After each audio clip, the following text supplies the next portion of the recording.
میرے اعمال کی اصلاح کرم سے۔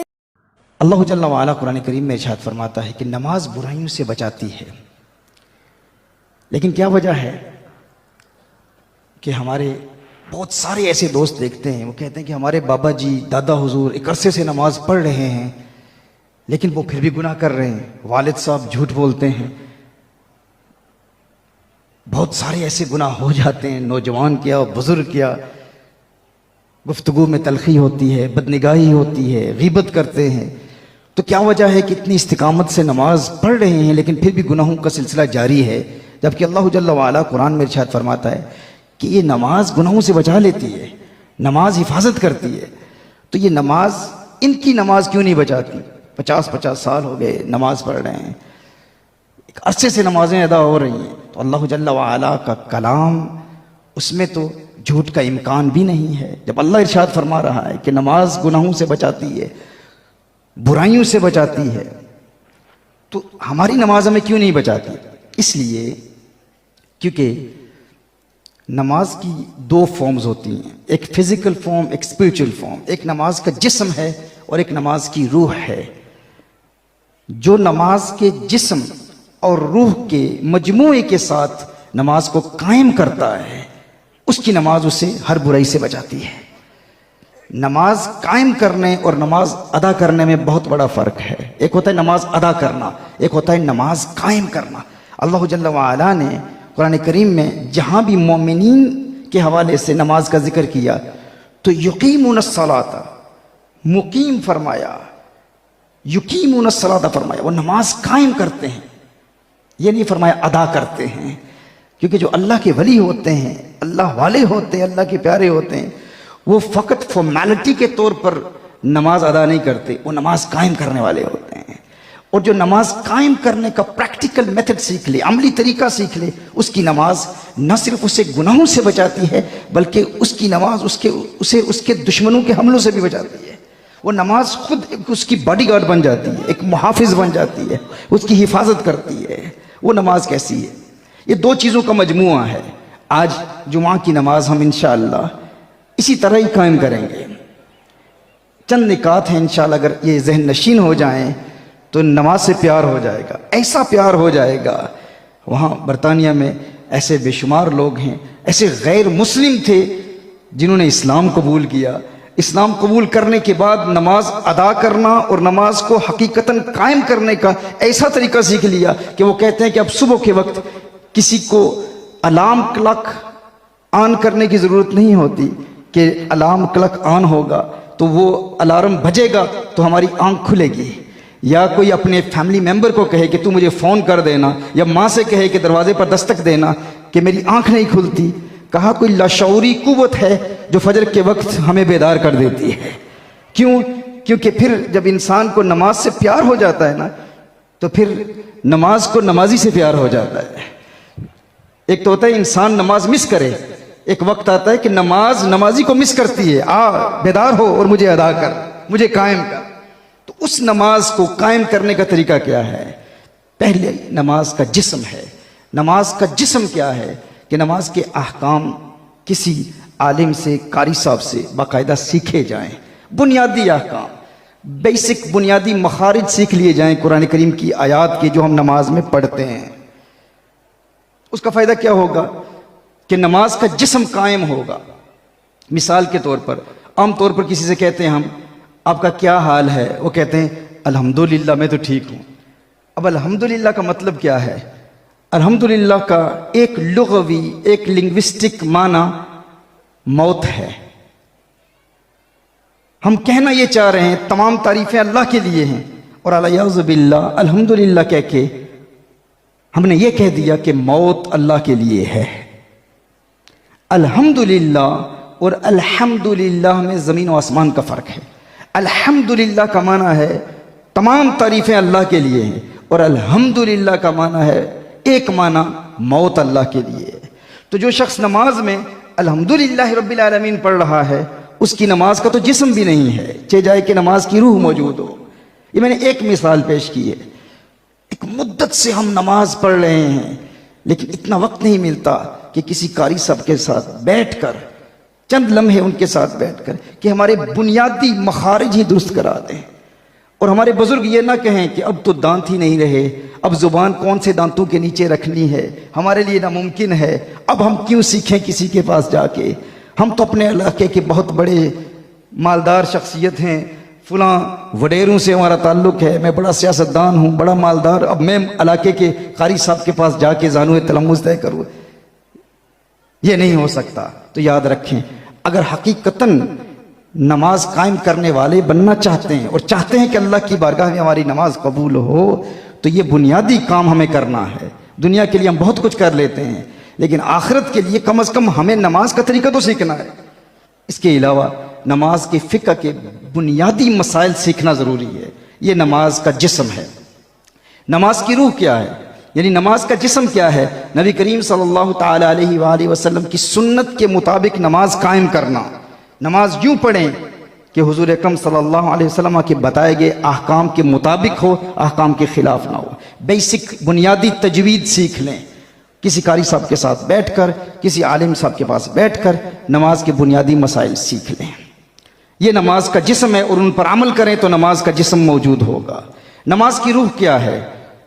نماز کی روح یہ ہے کہ ابتدا سے لے کر انتہا تک، شروع سے لے کر آخر تک مکمل یکسوئی کے ساتھ، مکمل انہماک قلب کے ساتھ، مکمل توجہ کے ساتھ نماز ادا کی جائے، نماز قائم کی جائے۔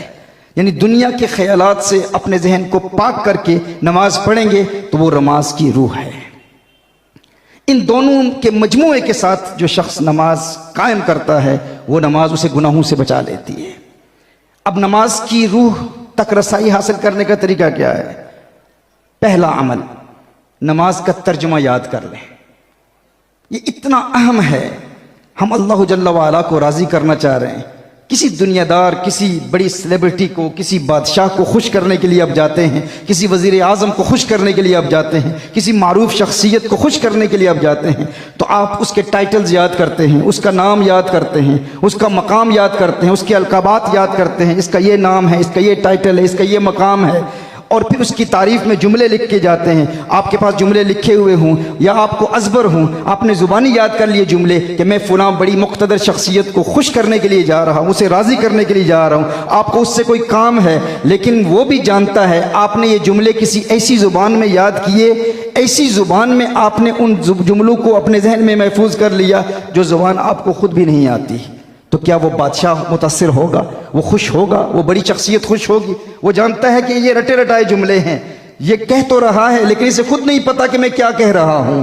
40 سال ہو گئے، 50 سال بیت گئے، داڑیاں سفید ہو گئی، التحیات للہ والصلوات پڑھ رہے ہیں، خلاق کائنات، پروردگار عالم، ساری دنیا کا خالق، ساری دنیا کا خلاق، وہ ساری دنیا کو بنانے والا، وہ بادشاہوں کا بادشاہ، اس سے بڑا کوئی قوی نہیں، اس سے بڑی طاقت کسی کی نہیں۔ دنیا دار کو خوش کرنے کے لیے جائیں تو اس کے القابات یاد کریں، کسی دوسری زبان میں یاد کر کے اس کے سامنے بیان کریں، یا یوں بیان کریں کہ اس کی سمجھ میں نہ آئے، وہ کبھی خوش نہیں ہوگا اگر اسے پتا ہے کہ آپ کو بھی نہیں پتا کہ آپ اس کے متعلق کیا کہہ رہے ہیں۔ لیکن اللہ کو خوش کرنے کے لیے ہم جا رہے ہیں، لیکن ہمیں پتہ ہی نہیں کہ اللہم انا نستعین کا مطلب کیا ہے، ہمیں پتہ ہی نہیں الحمدللہ رب العالمین کا مطلب کیا ہے، ہمیں علم ہی نہیں التحیات للہ والصلوات کا مطلب کیا ہے۔ نماز کا مطلب تو یہ ہے کہ اللہ سے راز و نیاز کی باتیں کریں، لیکن اللہ سے باتیں کر رہے ہیں، خود پتہ ہی نہیں ہے کہ کیا رہے ہیں۔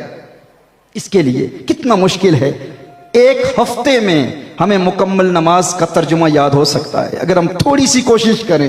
آج اس آستانہ عالیہ سے یہ پیغام لے جائیں، اگر برطانیہ اور امریکہ کے گورے، انگریز، غیر مسلم مسلمان ہوتے ہیں، ایک ہفتے میں نماز کا ترجمہ یاد کر لیتے ہیں، اور پھر ہمارے پاس آتے ہیں، ہمیں کہتے ہیں یار فلاں پاکستانی مسلمان، فلاں ہندوستانی مسلمان، بنگلہ دیشی مسلمان جو پیدائشی مسلمان ہے، ساری زندگی نماز پڑھتا رہا، اور میں نے اس سے نماز کا مطلب پوچھا، اسے پتہ ہی نہیں کہ اللہ کی بارگاہ میں کیا عرض کر رہا ہے۔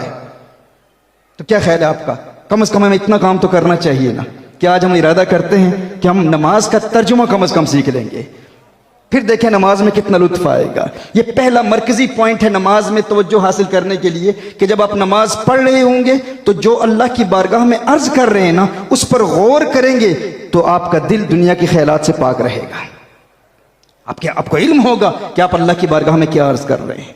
یہ نہیں کہ فارمیلٹی پوری کرنے کے لیے الحمدللہ رب العالمین الرحمن الرحیم، لیکن پتہ ہی نہیں ہے، اس لیے پھر دنیا کے خیالات آتے ہیں، آپ دنیا کے متعلق سوچتے ہیں. لیکن جب پتہ ہے کہ اللہ کی بارگاہ میں کیا پڑھ رہے ہیں تو پھر اللہ تعالیٰ انہیں ماں کے قلب عطا فرماتا ہے، خشوع و خضوع عطا فرماتا ہے، یکسوئی عطا فرماتا ہے.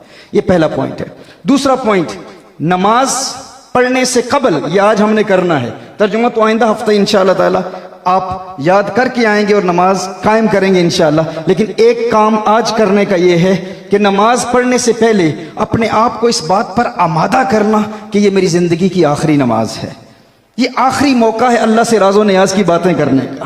نبی کریم صلی اللہ علیہ وسلم کی احادیث کی روشنی میں یہ سارا کلام پیش کر رہا ہوں. وقت نہیں ہے کہ تمام احادیث کے حوالے پیش کروں، لیکن چونکہ آپ ماننے والے ہیں، اہل اللہ سے پیار کرنے والے ہیں، اعتقاد اہل سنت کے قائل ہیں آپ لوگ، اور ہمارے اکابر کے نظریات کے قائل ہیں، اس لیے بغیر حوالوں کے میں آپ تک یہ پیغام پہنچا رہا ہوں. حضور اکرم صلی اللہ علیہ وسلم نے ارشاد فرمایا، جب بھی نماز پڑھو تو یوں نماز پڑھو گویا کہ تمہاری زندگی کی آخری نماز ہے.